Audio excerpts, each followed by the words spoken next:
गणपती स्तोत्र. श्री गणेशाय नमः. नारद उवाच प्रणम्य शिरसा देवं गौरीपुत्रं विनायकं भक्तावासं स्मरे नित्यम् आयुकामार्थसिद्धये.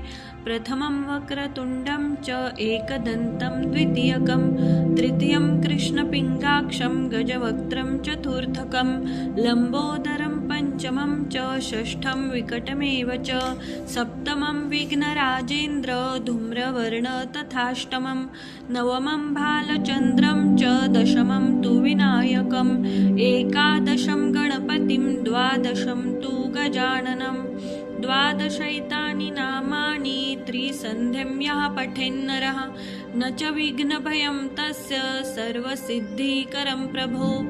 विद्यार्थी लभते विद्यां धनार्थी लभते धनं पुत्रार्थी लभते पुत्रान् मोक्षार्थी लभते गतिं.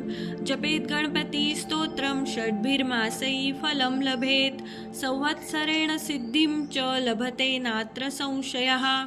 अष्टभ्यो ब्राह्मणेभ्यश्च लिखित्वा यः समर्पयेत् तस्य विद्या भवेत् सर्वा गणेशस्य प्रसादतः.